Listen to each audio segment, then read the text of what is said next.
अस्सलाम वालेकुम फ्रेंड्स, क्या हाल है? उम्मीद है कि आप ठीक होंगे। वेलकम बैक लाइफ ऑफ ससुराल टिप्स एंड ट्रिक्स में। तो आज मैं आपके साथ बहुत ही ज़बरदस्त वीडियो शेयर कर रही हूँ कि अपने किचन की रूटीन, किचन में क्लीनिंग टिप्स के किस तरह से हम अपने किचन को खूबसूरत और अच्छा बना सकते हैं। वैसे भी सियाने कहते हैं ना कि किचन और किसी औरत का गार्ड देखना होना, उसकी सफाई वगैरह, इसका किचन तो इसका वाशरूम, ये दो चीज़ें देखें तो कि पता चलता है कि वो कितनी साफ सुथरी है। तो हम अक्सर ज़्यादातर औरतें यही करती हैं कि बस जल्दी-जल्दी खाना बनाया और बच्चों को भी साथ देखना होता है, तो वो थोड़ा बहुत साफ कर लिया, थोड़ा बहुत रहने दिया, तो जिसकी वजह से फिर ये होता है कि हमारा किचन काफ़ी ज़्यादा डर्टी और गंदा-सा लगना शुरू हो जाता है। तो आज हम उसी डर्टी किचन को बिल्कुल साफ और क्लीन करेंगे, और जो टाइलें वगैरह शेल्फ और काउंटर के ऊपर लगी होती हैं, वो भी काफ़ी ज़्यादा गंदे और ग्रीसी हो जाते हैं। तो सबसे पहले ये खाने के बर्तन पड़े हुए थे, तो उनको मैं वॉश कर रही थी। तो हम काउंटर की शेल्फ भी होती है ना, उसकी टाइल्स वगैरह को चिपकाने के लिए ना और एक ज़बरदस्त एक घर में क्लीनर बनाएंगे,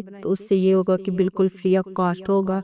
तो आज वाइट धूप भी निकली हुई थी, तो बारिश का पानी अभी आप देख सकते हैं कितना ज़्यादा है। तो धूप पर निकली थी, इससे पहले बारिश भी हुई थी, फिर धूप निकल आई थी। तो ये देखिए, ये सरफ, ये बर्तन वाला जो होता है, इसकी भी नहीं रही, अभी नाम नहीं आ रहा, तो ये वो ब्लैक टेल जो होता है, ये सारी चीज़ें हमें मिक्स की हैं। तो अगर आपके पास ये ना हो तो आप इसकी जगह साबुन भी यूज़ कर सकते हैं, ठीक है। थोड़ा सा हम इसमें पानी डालेंगे, अगर आप चाहे तो गर्म पानी डालेंगे, चाहे तो ठंडा भी डाल सकते हैं, ठीक है। इनको हम अच्छे तरह मिक्स करेंगे। जितने भी आके ये शेल्फ काउंटर के ऊपर जितने भी आके दाग धब्बे है ऑयल के, या कोई भी ग्रीसी चीज़ के दाग है, वो बिल्कुल साफ हो जाएंगे बिना किसी मेहनत के। ये देखिए, इस तरह से मैं इसको छिड़काव करूंगी। मेरे पास यही थी, ये भी काफ़ी अच्छा वर्क किया। आपके पास भी इस तरह से हो सकती है। ये देखिए, इस तरह से हम इसको अच्छे से क्लीन करेंगे, और बाकी के शेल्फ काउंटर के ऊपर मैं आपको दिखाऊंगी किस तरह से इसकी चमक जो है ना पूरी नज़र आ रही थी। तो अब हम ये देखिए, नीचे भी इसके कैबिनेट वगैरह के भी हाल देख से पहले हम सामान को अच्छे से हटा लेंगे। ये देखिए, दाग धब्बे जो है किस तरह से साफ हो रहे हैं, और किस तरह से हमारा काउंटर जो है चमकना शुरू हो गया। और इसकी एक बात की भी है कि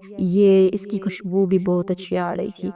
या मैं इसको साफ वाली थी ना, खुशबू भी कितनी अच्छी थी ना कि दिल खुश हो रहा था। और वैसे भी सारे ये देखिए कितना चमकना शुरू हो गया था। 6 से 7 ये कपड़ा जो है ना, इसको आपने ये करना है कि थोड़ा सा करके इसको वॉश कर लेना, ताकि अच्छे से हमारा ये जो काउंटर अच्छे से चमक जाए। बस ये मिडिल क्लास लोगों का ये किचन है, तो अल्लाह का शुक्र, हर हाल में शुक्र अदा करना चाहिए। इस तरह से मैंने खुद ही ये सारा एक एक पीस किसी जगह से को किसी जगह से जमा करके किसी घर से, तो इस तरह से मैंने अपना पूरा किचन का काउंटर टॉप बनाया हुआ है। तो उसको भी मैं साफ सुथरा रखती हूँ माशाल्लाह से। तो मुझे अपना किचन बहुत अच्छा लगता है। इसके बाद मैं ये नीचे इसके जो कैबिनेट वगैरह थे वो कर रही थी, इसके ऊपर भी इतने दाग धब्बे थे, बारिश इतने दिन रह के बुरा हाल हुआ था किचन का। तो अब मैं ये क्लीन कर रही थी, ये भी बहुत अच्छे से सारे इसके दाग धब्बे दूर हो गए थे। तो एक औरत के लिए यही एक होता है कि वो सफाई करने के बाद किचन को भी बहुत ही अच्छे से साफ करे, कोई स्मेल वगैरह ना आए, तो यही तो उसका हुनर होता है। तो ससुराल में फिर आपको पता है,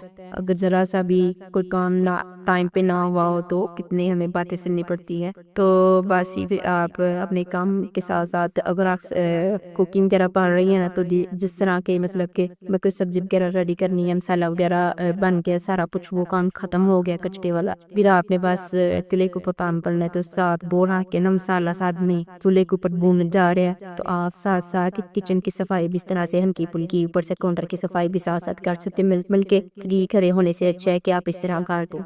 इसके बाद ये होता है कि ये जो टोकरी होती है ना बर्तन वाली, इसके नीचे ये ट्रे होती है, इसमें पानी जमा होकर इतनी ठंडी स्मेल आ रही होती है ना, इसको आप क्या है तो जब भी बर्तन वॉश करें और दोबारा टोकरी से उठाएं, इसको जल्दी से पानी इसका गंदा निकाल के इसको वॉश करके दोबारा रखिए। इससे ये होगा कि स्मेल जो गंदी है ना वो नहीं आएगी, ठीक है। तो भी और टोकरी भी कहाँ से गंदी हुई थी सारी चीज़ें, तो उसको मैंने अच्छे से वॉश किया था। तो अब ये टोकरी मैंने ऊपर लगाई हुई है, इसके नीचे मैंने सराख की हुई है, ठीक है। तो जब मैं वो बर्तन रात को वॉश करके सारे काम फिनिश करके तो जाती हूँ ना, तो मैं ये स्पंज और ये जाली वाला जो होता है ना, इसको उसके अंदर रख देती हूँ। वो अच्छे से पानी जो है ना उसी के अंदर से निकल जाता है, ऊपर जिसे बोर के देखे स्मेल वगैरह नहीं आ रही होती। तो बस ये मैं अब सारे अच्छे से क्लीनिंग कर रही थी। तो इस तरह से छोटे छोटे ब्रश जो होते हैं, ये भी हमारे किचन से काउंटर वगैरह हर चीज़ के लिए काफ़ी अच्छे मतलब के होते हैं, हमें काफ़ी ज़्यादा इसके साथ हेल्प हो जाती है। तो इस इसके अंदर हम एक और अगर एक और चीज़ ऐड कर लेना तो इसमें फ्रिज भी होती है और भी काफ़ी ज़्यादा चीज़ें होती है, लेकिन मेरा किचन छोटा है तो मैंने फ्रिज नीचे रखी। उसके लिए मैं अलग वीडियो बना के आपको दिखाऊंगी, तो उसके लिए अलग वीडियो आपको दिखाऊंगी मैं। तो अब हम जो इस नीचे फर्श होता है ना, उसको भी हमें अच्छी से डीप एंड क्लीन भी करना चाहिए, ठीक है। उससे ये होता है कि पूरा किचन की लुक जो है ना बहुत ही अच्छी और बिल्कुल साफ नजर आती है। हम ये सारी चीजें अच्छे से वॉश करके, तो ये हमारी जो अंदर से सिंक की जाली होती है ना, उसको भी हमें अच्छे से साफ करना चाहिए। सिंक को भी अच्छे से, उससे ये होता है कि को कीड़े मकोड़े, आजकल का मौसम आपको पता है किस तरह का है, तो इससे ये कीड़े मकोड़े वगैरह जो जरासीम ये वो सब कुछ मतलब कि इसमें नहीं आते हैं। अगर स्मेल और गंदगी इस तरह से छोड़ देना तो इससे बहुत ज्यादा कीड़े दवाई इसमें जमा होना शुरू हो जाते हैं। तो फिर आपको पता है कि किसी और को कोई हमें निकाल के भी नहीं देता और हमें ये खुद ही सारा करना पड़ता है। तो फिर हम औरतों को डर भी काफी ज्यादा लग रहा होता है कीड़े वगैरह से, तो काफी मुश्किल होती है। तीसरा, हम सफाई वगैरह का ख्याल रखें ना तो कुछ भी नहीं होता है। इसके बाद अगर आप चाहें तो कोई कीड़ों वाली स्प्रे वगैरह इस तरह से वो काउंटर टॉप पे बिल्कुल नहीं करनी है आपने। कैबिनेट वगैरह जहाँ पे आप कचरा वगैरह रखते हैं वहां पे करनी है, ठीक है, और नीचे फर्श पे। और उसके बाद आपने किचन को बंद करके ना तो फिर चले जाना। तो सुबह उठ के आप जब देखेंगे ना, दिल को सुकून मिलता है कि इतना साफ सुथरा किचन, क्या बात है।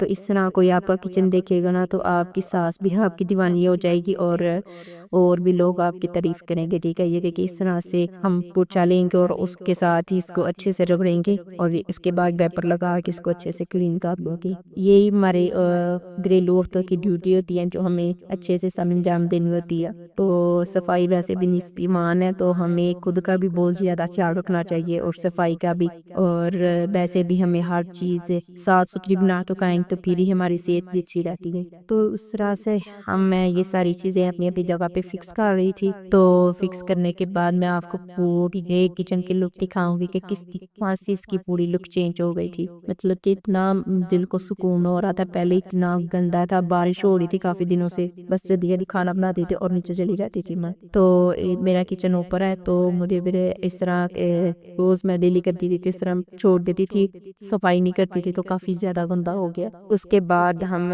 इसके लिए बेहतरीन ये भी है कि हम जो भी चीज यूज करें, हम औरतों को ये आदत बनानी चाहिए कि कुकिंग के वक्त या वैसे भी कोई भी चीज किचन में से यूज करें, इसको अपनी जगह के दोबारा रख दे। अगर मर्द हजरात यूज करे तो वो तो ऐसे भी खेल देते हैं जैसे पता नहीं क्या है। तो हम ये भी आदत अपना लेना कि जो भी चीज हम यूज कर रहे हैं इसको दोबारा अपनी जगह पे रखें।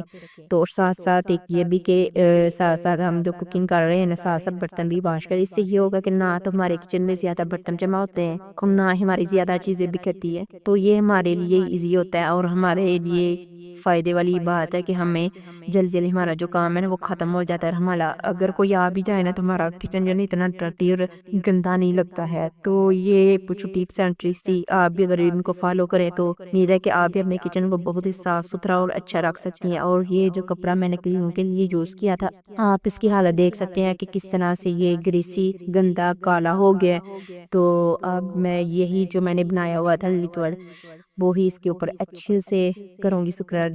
ये नहीं निकल रहा था, मैंने बोतल को खोल के ना तो फिर उसके ऊपर डालना शुरू किया। देखना किस तरह से ये गंदा जो इसके अंदर से गंद था ना वो निकल रहा था और कपड़ा जो था ना वो बिल्कुल साफ हो गया था। इसका सारा जो कचरा और गंद वगैरह था ना वो बहुत अच्छे से निकलना शुरू हो गया था। अगर इसी के साथ आप चाहें ना तो अपने किचन के लिए वो जो हम रोटियों के लिए पौने वगैरह जो पकड़े रखे होते हैं हमने उसको भी इसी के साथ क्लीन कर लेना, तो उसके अंदर से भी सारे डस्ट डंट जो है ना अच्छे से साफ हो सकता है। तो ये बहुत ही अच्छा और बिल्कुल फ्री ऑफ कॉस्ट जो हमने घर में ये क्लीनर बनाया ना बहुत ही अच्छा है। फिर ये देखिए किस तरह से इसका सारा गंद मैर जो है ना वो अच्छे से ना निकल गया और कपड़ा जो है ना वो बिल्कुल साफ सुथरा हो गया। मैं इसको खोल के भी दिखाती हूँ कि कितना ये नीट एंड क्लीन लग रहा है। ये देखिए कितना साफ है। तो यही बस छोटी छोटी टिप होती है, अगर हम इनको फॉलो कर ले तो हमारी किचन की सफाई बहुत जल्दी और इजी और आसानी से हो जाती है। इसके बाद पूरे किचन की सफाई करने के बाद हमें अपने